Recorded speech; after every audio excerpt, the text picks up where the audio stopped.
Well, hello everybody. It's that time again. The Niagara Frontier Radio Reading Service now presents a reading of articles and features from the New York Times for Saturday, June 6th, 2026. Your reader's Joe Gibbs. I hope everyone had a great week and a good weekend so far. And the year's flying by. We're halfway through just about. That went quick. Seems like we just had holidays and winter, and now the year is halfway through. And you know summer's going to fly, right? Summer always flies right on by. Yep, it always does. Went into the pool yesterday for the first time, and my daughter said, "Come on in, it's good." And it was freezing. It was absolutely freezing. It was like 76 in there. Let me tell you something. That's not good. Okay? That's not good at all. That's bad. Very bad. Yes. I'm just getting feeling back in my extremities. That was bad. So what do we have here today? This says it's a headline from history. Two men scale New York Times building hours apart. So on June 6, 2008, two men without ropes or harnesses scaled a 52-story New York Times building in Midtown Manhattan just hours apart the previous day. The Times reported, likely from the safety of a lower floor, the first climber, a French stuntman, began his ascent in the morning and unfurled the green banner at the top with a message intended to raise awareness about global warming. You know, you could raise that same thing right from the ground. The second climber, who commenced his ascent at 6 p.m., wore a t-shirt that contained language about saving children from malaria. Both men were arrested when they reached the roof, and metal barricades were erected around the building to deter other would-be climbers. "He was staring at me on the fourth floor," said Kim Severson, a food reporter who witnessed the second climber's ascent. "He looked very solemn and determined." And now they got arrested. Well, you got to do something for the kids with malaria. Climb a building.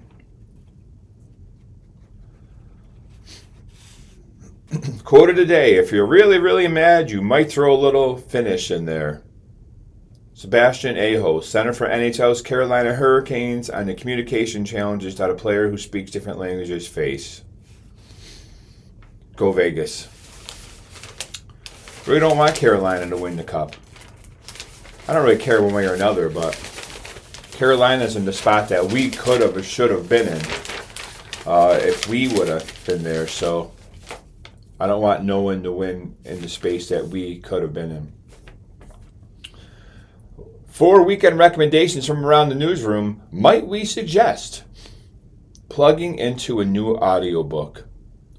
The book review editors selected their favorite audiobooks of the year, so far including Giselle Pelicat's memoir, A Hymn to Life, read by Emma Thompson in London Falling, read by the book's author Patrick Radden Keefe.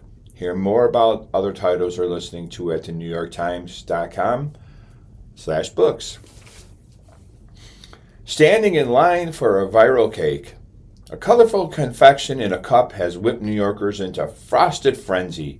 Miniature dot cakes topped with a solid layer of non-perolic sprinkles and imported from Long Island have hopefuls lining up as early as 6 a.m. for a bite.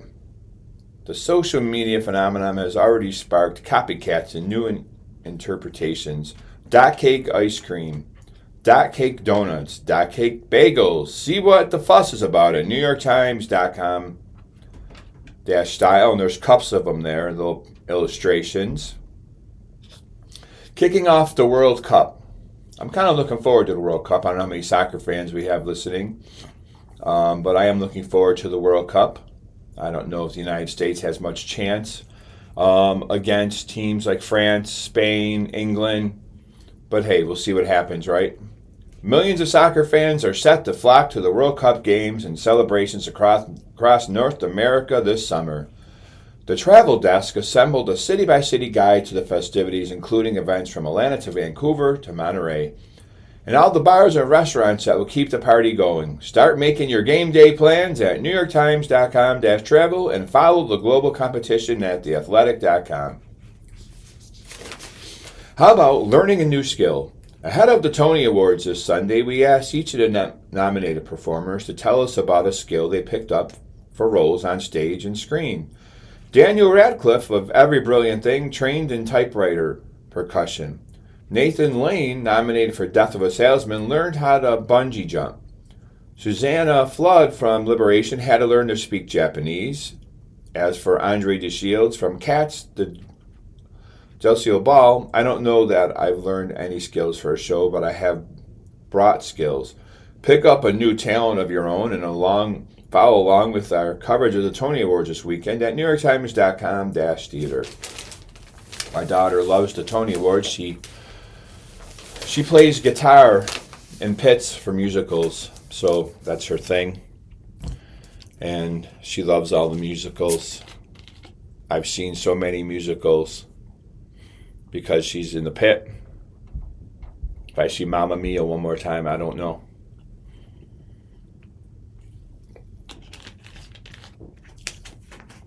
Mamma Mia, here we go again. Over and over with the Mamma Mia. The unemployment rate. Facts of interest. The unemployment rate for U.S. college graduates ages 22 to 27 has been up sharply in the last 3 years and stood at 5.6% in the first quarter of the year. That's true because the same kid I'm talking about, my daughter, just graduated college and she's having a tough time finding something. In 1751, George Washington, 19, arrived in Barbados, then a British colony.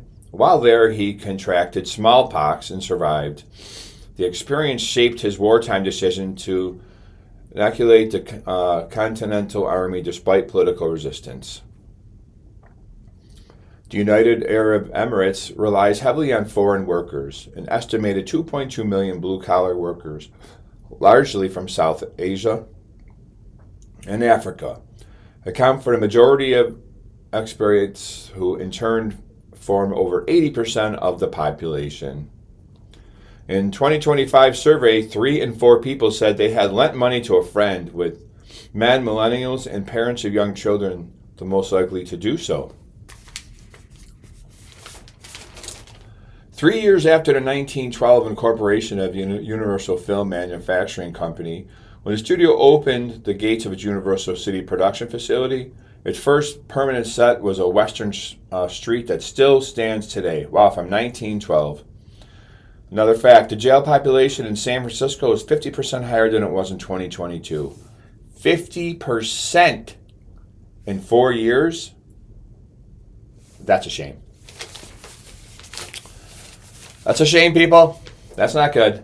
All right, so 5 films to stream on Netflix right now. Cinderella Man. That is an awesome movie. That is an awesome movie about James J. Braddock. He was a real boxer. It's one of my favorite movies. He's one of my favorite athletes of all time. James J. Braddock from Jersey. A real fighter. You have to check out Cinderella Man. After teaming up with the Academy Award winner, Beautiful Mind Russell Crowe, and the director Ron Howard, reunited for this biographical drama. Crowe stars as James J. Braddock, the boxing champion whose rags to riches story inspired the nickname of the title. Renee Zellweger is sturdy as Braddock's wife, while an Oscar-nominated Paul Giamatti steals the show as the boxer's manager and pal Joe Gould. And there's a picture of Renee Zellweger and Russell Crowe. And it is a really good movie. Everyone should check out Cinderella Man. Fried Green Tomatoes. Fannie Flagg's best-selling book, Fried Green Tomatoes at the Whistle Stop Cafe, gets the big screen treatment. It tells 2 tales. Kathy Bates is a housewife who finds escape from under unsatisfying life and stories a nursing home resident, Jessica Tandy, offers about her hometown. Mary Stuart Masterson, Mary Louise Parker. and Cicely Tyson are among the residents whose yarns she spins. It's a lovely film, capably crafted and poignantly played. It is a good movie. It's cool how they have both stories going. It is a good story. That was from 1991. Cinderella Man was from 2005. It's crazy how fast time goes by. Miracle, 2004. The Disney sports drama tells the story of the 1980 U.S. Olympic hockey team, a scrappy crew of underdogs that toppled the highly favored Soviet team. The director, Gavin O'Connor, digs out the inspirational dynamics that make the story compelling. Kurt Russell's finely tuned performance turns the tough-as-nails coach archetype into a real complicated character. And that was from 2004. Rachel Getting Married, 2008. The narrative of a troubled child's return home for a big family event isn't exactly untold, but Jenny Lumet's script is filled with keenly observed details and emotional truths.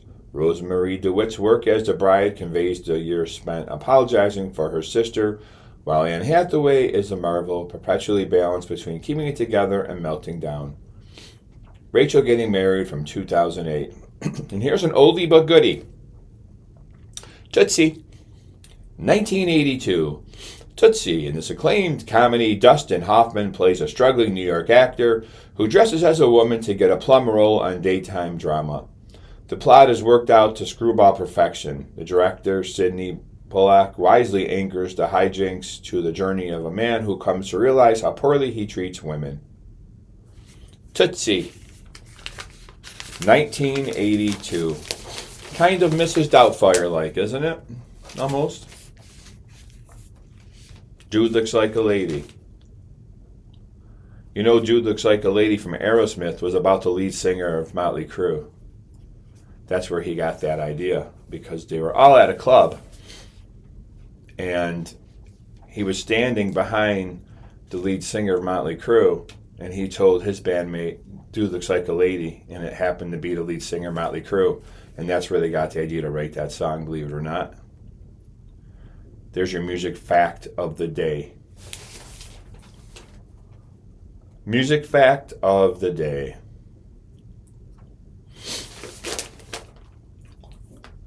What else do we have here in this wonderful New York Times?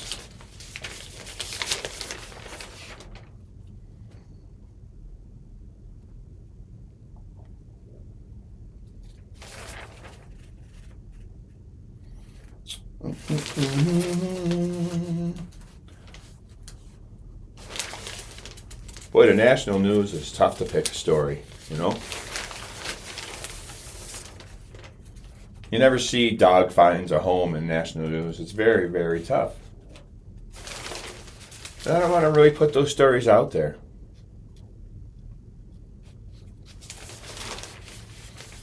You can get that all week on the CNN, you know?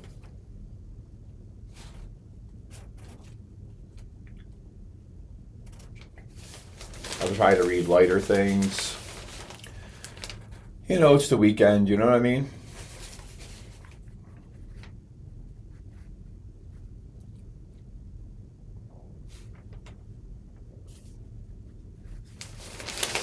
All right, here's a little something.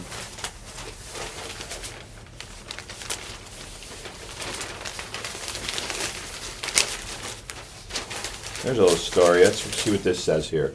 Spelman College names AI expert as president. Spelman College,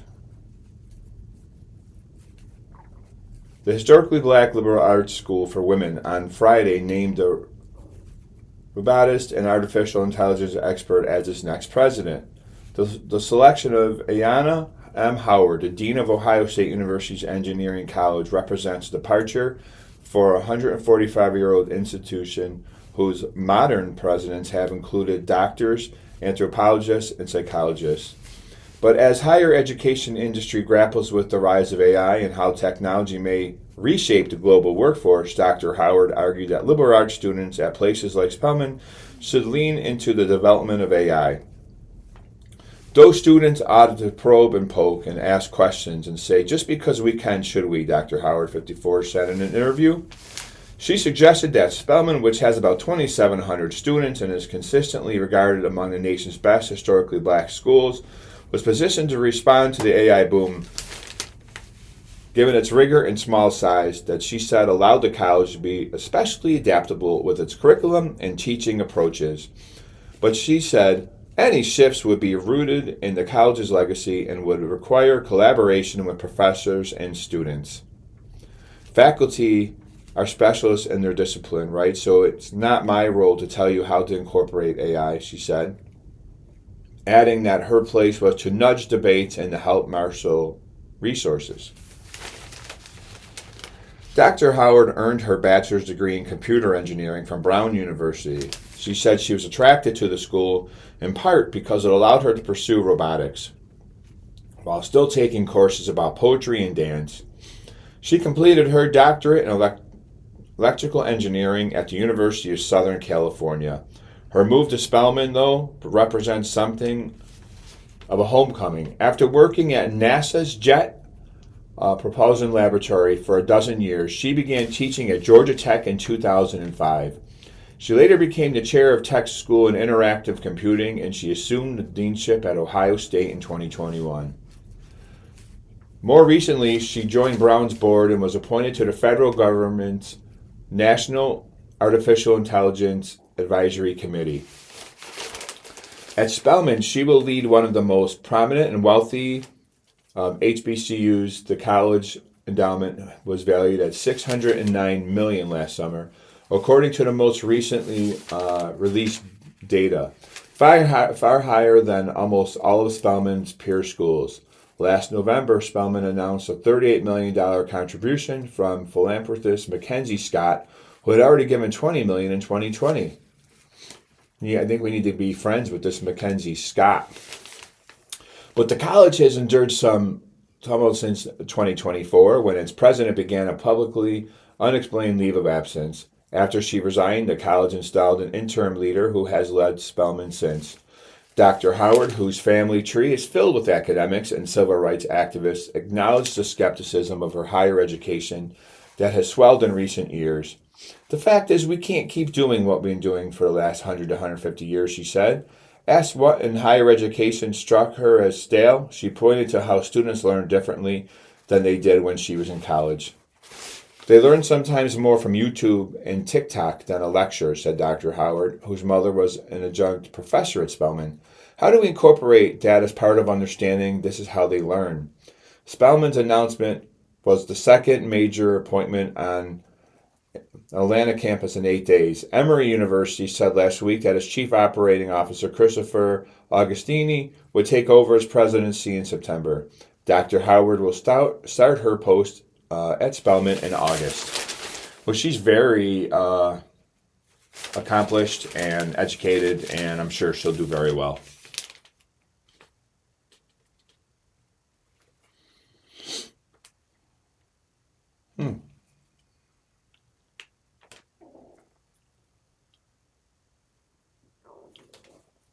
Here's something. A priest who said aliens were demons is ousted as exorcist. Cardinal Robert L. McElroy, the Archbishop of Washington, removed a high-profile exorcist on Wednesday, saying his recent statements on aliens and demons gravely undermine the Church's teachings. The ousted clergyman, Monsignor Stephen Rossetti, is an ordained priest and psychologist who has served as an exorcist for the Archdiocese, a role that involves investigating claims of demonic possession. He leads the St. Michael's Center for Spiritual Renewal, an institution in Washington that ministers to people in need of healing and deliverance. I really thought that was just a movie, you know, the exorcism and all that. The nature of potential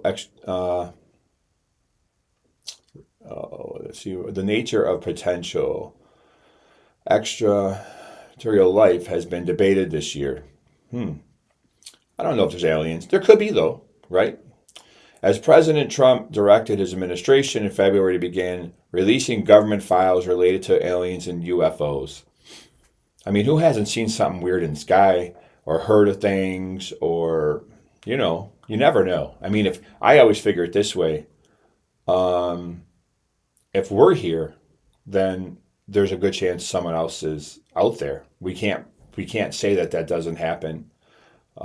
We can't say that that's not possible, right? For some Christians, the possibility of intelligent extraterrestrial beings poses theological challenges. Some Catholics and Protestants argue that they are better understood as demonic entities. So now if there's an alien, it's a demon. I don't think they're aliens. I think they're demons, Vice President J.D. Vance, who is a Catholic, said on podcast this spring. In a live interview on YouTube show this week, Monsignor Rossetti said something similar, although he acknowledged that a belief in extraterrestrial life was compatible with Catholic teaching. He speculated that many, if most, of these UFO sightings are in fact demons. I don't think so. They can do things we can't, he added, referring in particular to moving at speeds beyond human capabilities. Cardinal McElroy, who was installed in an influential post of Archbishop of Washington last year, evidently did not agree. I don't either. He announced Wednesday that he had removed Monsignor Rossetti as an exorcist for the Archdiocese and ended the affiliation between the Archdiocese and the institution he heads. Yeah, I would too. Statements made by Monsignor Rossetti linking UFOs to demons' presence in the center's recent use of social media gravely undermined the church's very precise teaching on the devil, demons, and exorcism. The Archbishop said in a statement, yeah, I'd have to say these are two totally different things. Okay? The Archdiocese declined to provide details on which church teaching Monsignor Rossetti had undermined. There's no formal church teaching on the possibility of extraterrestrial life, said Christopher Baglow, who heads the Science and Religion Initiative at the University of Notre Dame's McGrath Institute for Church Life. Monsignor Rossetti may have overstepped by putting forward his own doctrine as something Catholics should accept, Mr. Baglow said. In his interview on YouTube this week, Monsignor Rossetti alluded to some disagreements among exorcists about the nature of extraterrestrials. One exorcist told me that he thought the person was possessed by aliens. He said with a laugh, aliens, if there are aliens, don't possess people. That's nonsense. Again, it's demons trying to hide and trying to manipulate and disguise themselves. Monsignor Rossetti said in a statement that he was saddened by the Archdiocese decision. I ask forgiveness for any ways that I may have not been faithful to the teachings of the Church, he said, referring to Catholic authority and teachings. That's a different article right there. I'd have to say, if there is some aliens, they're probably not demons.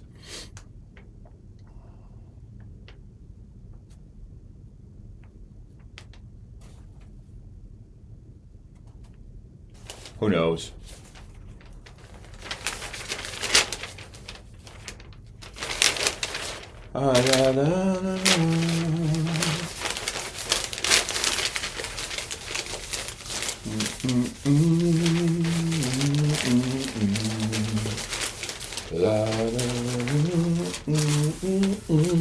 Here we have a little story.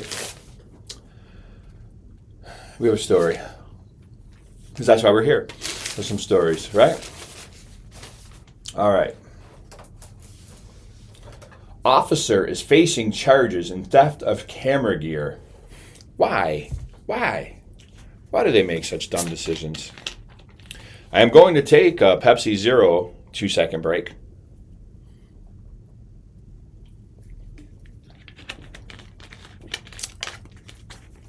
That has been my Pepsi Zero 2-second break. Here we go. Officers facing charges in theft of camera gear. There's an illustration like this picture.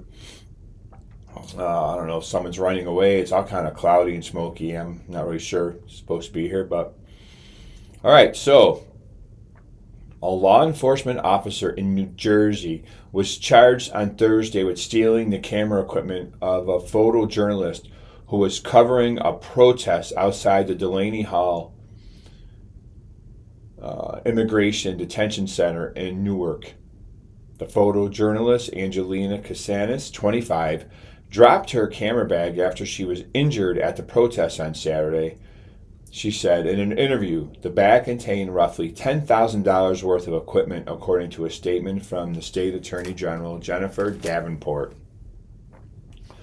The bag was later tracked using an Apple AirTag to the home of Daryl Brown, 43, a sergeant with the Essex County Prosecutor's Office. Yeah, that was brilliant. Why? Let's see here. Why would you do that? And when an officer does what is alleged in this case, it is disservice to the profession and the public, Mrs. Davenport said in the statement. Let me be clear. Absolutely no one is above the law. We will hold the law enforcement accountable when they abuse the tremendous position of public trust that they occupy and choose to break the law. Yeah, that wasn't really cool. Theodore Stevens II, the Essex County prosecutor, said Sergeant Brown had been suspended without pay pending the outcome of an investigation by the Attorney General's office. The conduct that undermines the public's trust in law enforcement is unacceptable and would not be tolerated, he said in a statement. The Essex County's prosecutor's office remains committed to accountability, integrity, and maintaining the public's trust in criminal justice systems. Mrs. Davenport's office said Sergeant Brown faces one count of third-degree theft, which carries a sentence of 3 to 5 years in prison and a fine up to $15,000. The sergeant could not immediately be located on Thursday. It was not clear whether he had a lawyer. What an idiot. Delaney Hall, which is overseen by the Immigration and Customs Enforcement Agency, has been the site of protests almost every night since Memorial Day weekend, as demonstrators rally to support detainees reportedly staging a hunger strike over inhumane conditions. Okay. Protesters have periodically clashed with federal agents and New Jersey state troopers, and more than 80 people have been arrested. Mr. Kasanis was covering the Saturday protest for the Associated Press. Ms. Kasanis, she said in the interview, she has previously worked for the New York Times as a freelancer. She said her knee was seriously injured when she was struck by a long wooden board that was thrown during the protest. She did not know who threw the board, but she said soon fled the area when a line of police officers began to advance into the crowd of protesters. I knew if I didn't run, I'd be more severely hurt, said Miss Kasanis, who dropped her bag in chaos. I ran or hobbled pretty far. The adrenaline kicked in. Later that night, Miss Kasanis and another photographer who was on assignment for the Times made their way to a nearby hospital using a wheelchair given to her by a medic at the scene. From a hospital bed, she watched on her phone as the AirTag in her camera bag traveled across northern New Jersey on the highway, then to a private residence, and then to a bar close to that home, she said. Mrs. Kasanis said her boyfriend and other photographer went out to track the AirTag and found that it had been removed from her bag and that she was on the side of the road. She said that her name and contact information were still clearly written on the AirTag. That was a pretty clear sign to me that it was a theft and not just a law enforcement officer holding onto the bag for safekeeping, Mrs. Kasanis, who reportedly that the missing bag to the Attorney General office. I never in a million years thought I was going to see any gear again, she said. Prosecutors said on Thursday that police officers found Miss Kasanis' belongings clearly labeled with her name when they executed a search warrant at Sergeant Brown's home on Wednesday. The prosecutors also received footage from Sergeant Brown's body-worn camera, which they said show him interacting with a dark-colored bag consistent with the description of the victim's belongings. You have got to be kidding me, man. Are you telling me that your body camera was on while you robbed the bag? Oh, man. I mean, come on, man.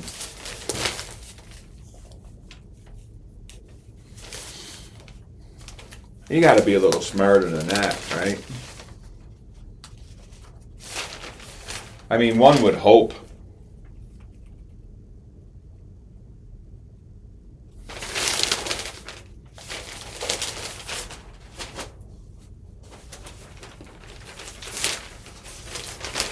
One could only hope that a police officer wouldn't rob your stuff. But, come on. We're talking New Jersey.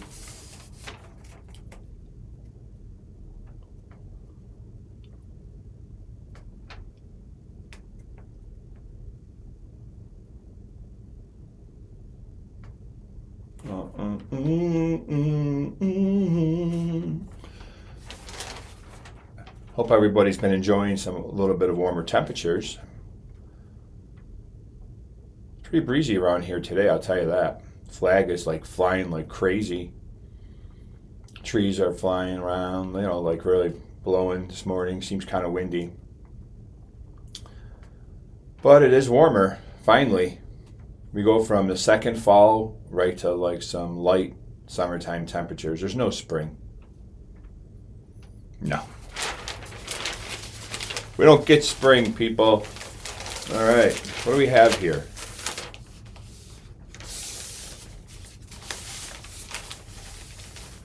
Marcia Lucas, 80, editor and collaborator of husband on Star Wars films.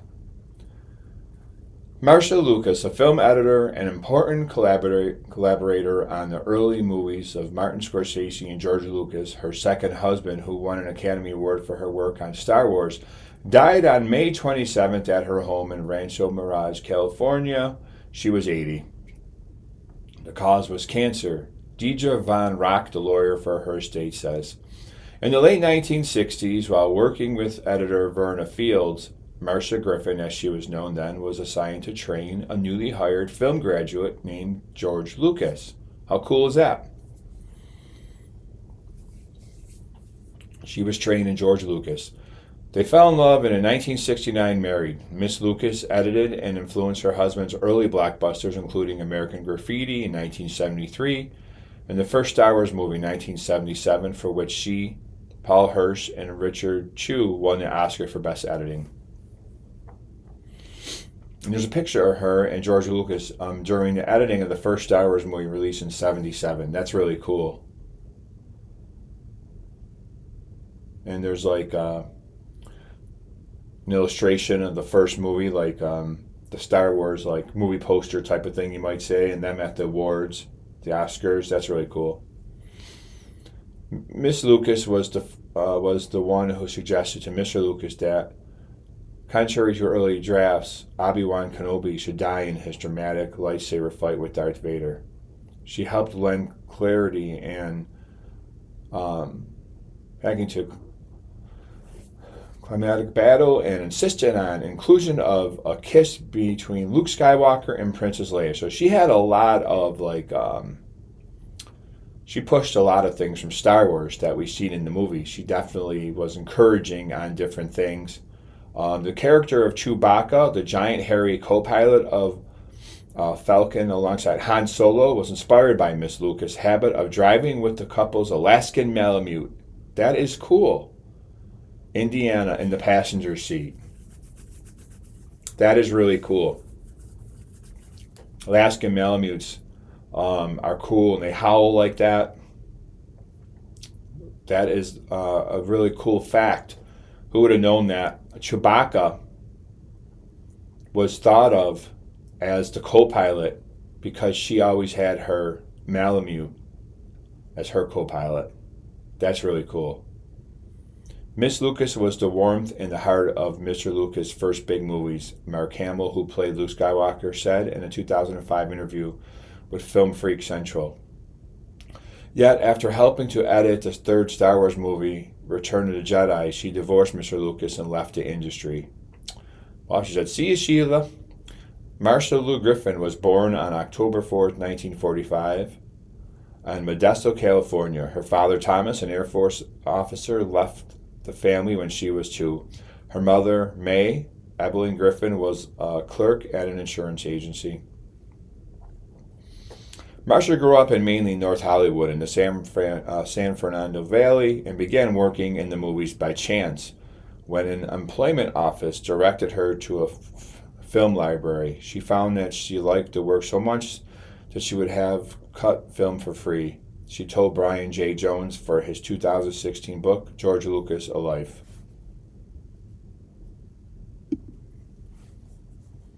Miss Lucas' first feature, THX 1138 in 1971, an expansion of a sci-fi student project, didn't excite the studio and flopped commercially. Miss Lucas later said that she was not surprised. "I like to become emotionally involved in a movie. I want to be scared, I want to cry," she told Peter Biskind for his book, Easy Riders, Raging Bulls, How the Sex, Drugs, and Rock and Roll Generation Saved Hollywood. "I never cared for THX because it left me cold," telling Miss Lucas that he intended to show just how much he could emotionally involve the audience if he wanted to. Mr. Lucas shopped around a new screenplay. Studios weren't interested, but offered him lucrative contracts to direct other people's work. The couple were living mostly on what Mr. Lucas was earning as an editor, but she pressed him to hold out and wait until he got financing for his own film.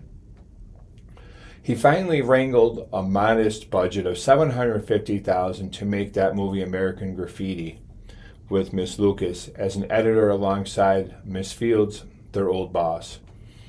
It earned a stunning $177 million, making it an estimation of Dale Pollock, the author of Skywalking, The Life and Films of George Lucas, 1983, the movie with the highest ever profit per dollar invested.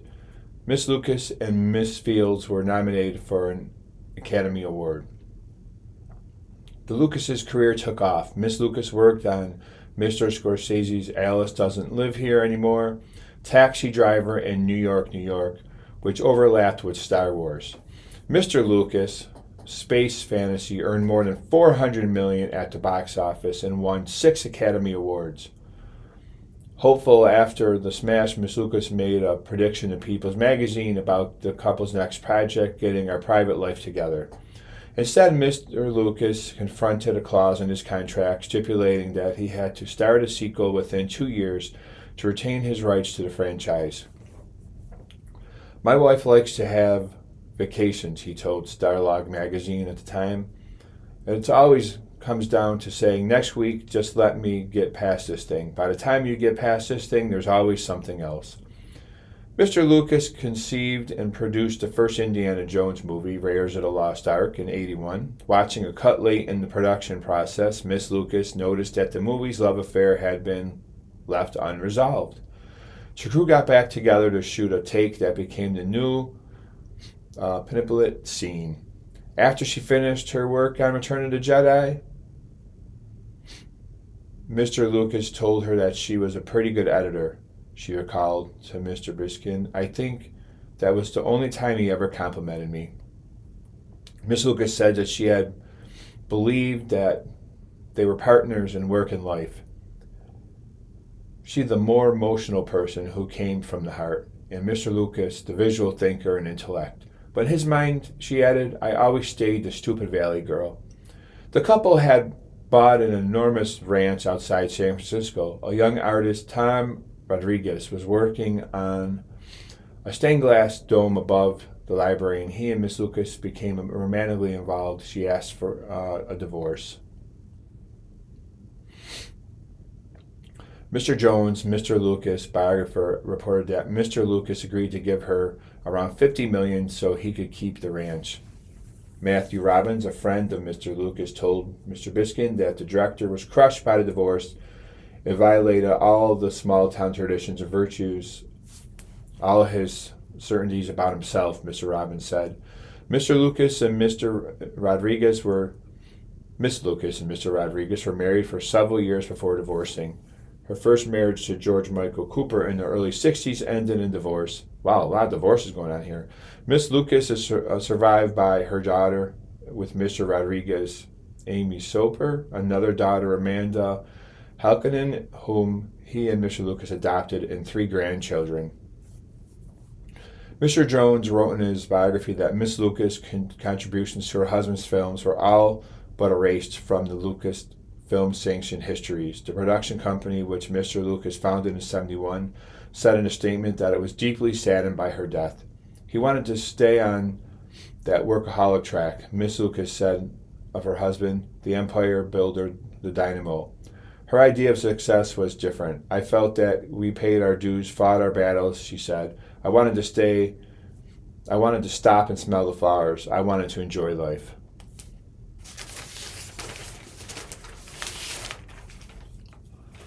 I think it's really interesting about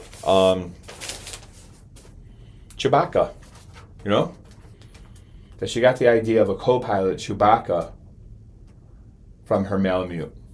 That's really cool.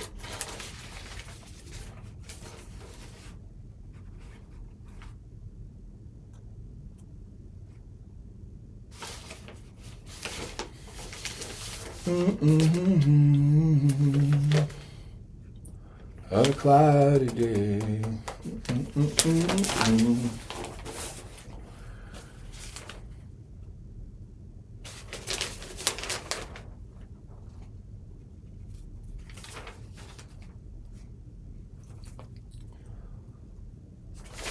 What else do we have here in the New York Times? People.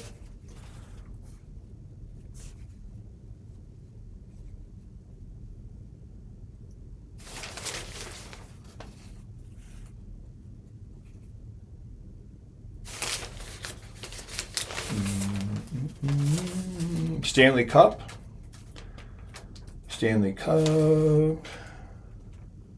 Looking at some sports here. Looking to see if there's something we can talk about. Like, them ripping off Lindy Ruff from Coach of the Year. But, that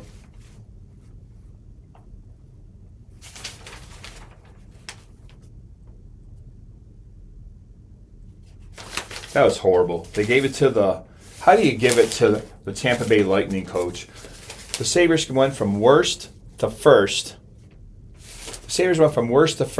Went deeper into playoffs. They crushed Tampa Bay all year long, and they give the Coach of the Year to Tampa, who loses in the first round of the playoffs and couldn't even hold on to first place. Give me a break. How's that Coach of the Year? That don't make no sense.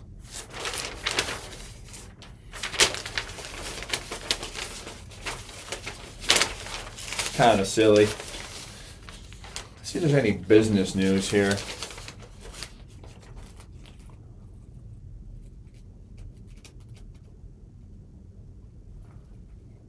All right, so Saks bankruptcy plan gains court approval. Saks Global received court approval for its bankruptcy restructuring Friday, clearing the luxury retailer to exit from Chapter 11 with a smaller store footprint and lower debt. U.S. bankruptcy judge Alfredo Perez approved the company's Chapter 11 plan at a court hearing in Houston, Texas, saying the company had done an extraordinary job in stabilizing its business after a rocky start to its bankruptcy in January.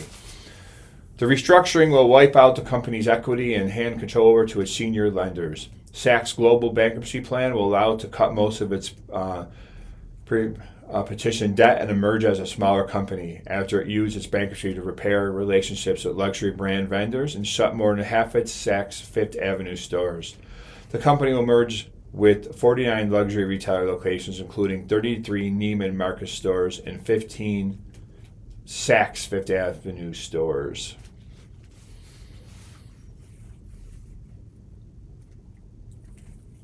Lululemon shares drop as profits forecast is cut. Lululemon Athletica shares fell about 8% on Friday after the athletic wear maker cut its annual profit forecast, fanning worries over the pace of its turnaround and shifting focus to the challenging awaiting the incoming CEO. The sell-off highlights growing investor unease over the one-time flying yoga wear brand, following a proxy battle with founder Chip Wilson and a series of product missteps that have dented its image ahead of former Nike executive Heidi O'Neill taking over the brand in September. Brand momentum is fading, share losses are building, and sales are per foot deteriorating. Everyone has black stretch pants. Everyone. Everywhere you go, that's how they wear, that's how they sell. So yeah, everyone has it. It's not going to be just your place, right? The damage under the prior CEO is significant and long-lasting, Jefferies analyst said, adding that company needs a full strategic reset under new CEO. In the quarter, Lululemon attributed to the sales weakness in part of spike in negative commentary across media and social platforms. No, it's that everyone's selling stretch pants. Maybe come up with another product. China set to crack down on private fund industry. China on Friday tightened oversight of the country's 23 trillion on 340 trillion private fund industry in a bid to reduce financial risks and channel money into technology innovation and emerging industries. China's securities regulator said it would raise the bar for private fund registration, crack down on illegal fund activities, and encourage long-term patient capital to support tech-focused venture capital investments. Strengthening oversight of private funds will help remove bad actors, create a sound environment for the industry, and protect investors, the China Securities Regulatory Commission, CSRC, said in a statement. The announcement came 2 weeks after China launched a major crackdown on cross-border investment and tightened capital controls. It's also part of Beijing's broader campaign to direct resources into the tech sector. All right.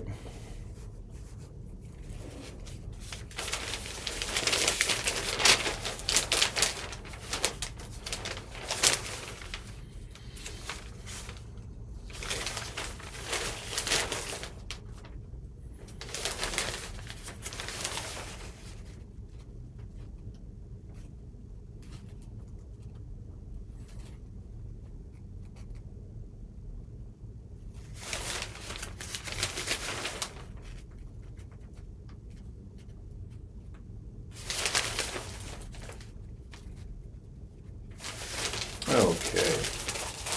It's almost that time that we start cooking again, you know? Let's just see what we have here.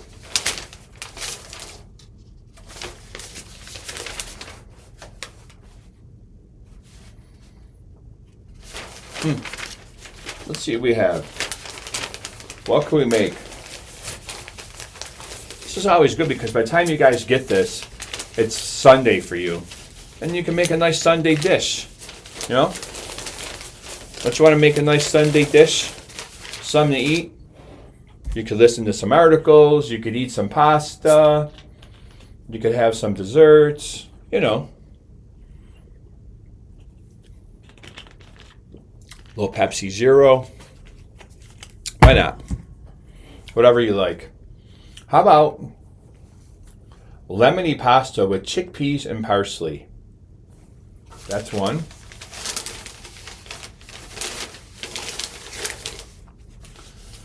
Wow, you need a lot of stuff to make lemony pasta with chickpeas and parsley. To me, I would need pasta, chickpeas, and parsley. But man, there's a lot of stuff here. So Melissa Clark's twist on pasta is quick, zippy, and bright, with a protein boost from the chickpeas that are smushed and simmered into creamy sauce. What do we need here? We need kosher salt is needed, 8 ounces regular or whole wheat fusilli or other short, sturdy pasta. 2 cups cooked chickpeas, home cooked or canned, 1/4 cup extra virgin olive oil plus more for drizzling, 2 garlic cloves, smashed and peeled, half onion diced, 1 tablespoon finely chopped, fresh rosemary leaves, pinched of red pepper flakes plus more is needed. 1.5 cups of chickpea cooking liquid from a homemade pot. Do not use liquid from the can. Vegetable stock or water. 3 cups fresh parsley leaves from 1 large bunch. 2/3 cup grated Parmigiano Reggiano plus more for serving. We're going to need lots of cheese. 1 tablespoon unsalted butter, finely grated zest of half lemon, and ground black pepper to taste. And of course, we are going to need, which it doesn't say here, a beautiful loaf of Italian bread and some oil and a little butter, and you fling it in there. It's beautiful. And maybe, meatball on the side. That's all I'm saying. All right, so what are we going to do now? Bring a large pot of heavily salted water to boil. Add fusilli and cook it until it's just shy of al dente. It should be slightly underdone to your taste because you'll finish cooking it in the sauce, okay? So drain well. Number 2. While the pasta is cooking, prepare the chickpea sauce. Place chickpeas in a large bowl and use a potato masher or fork to lightly mash them. They should be about half crushed. Number 3, heat in oil in a 12-inch skillet over medium heat. Add the garlic cloves and fry until they are golden brown, about 2 minutes. Stir in onions, rosemary, red pepper flakes, and a pinch of salt. Cook, stirring occasionally until onions are soft, about 10 minutes. Then stir in chickpeas and the cooking liquid stock or water. Bring to a simmer and cook gently until most of the liquid has evaporated, about 5 minutes. Number 4, stir in pasta and parsley and cook until the pasta has finished cooking and is coated in the sauce, 1 to 2 minutes. Quickly toss in cheese, butter, lemon zest, black pepper to taste, and salt if needed. Drizzle with olive oil and shower with additional cheese before serving. That actually does not sound bad, and there's a nice dish of it, nice illustration. And man, that's different. That does look nice. I bet you that's a really nice dish.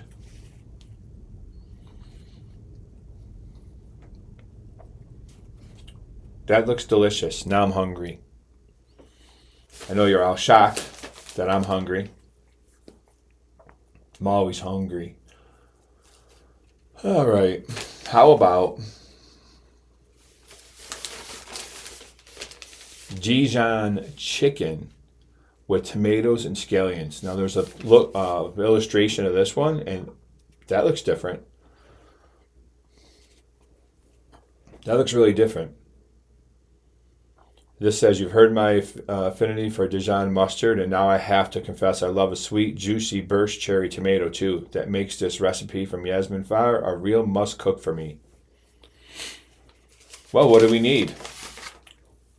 Now, this says 40 minutes and 4 servings.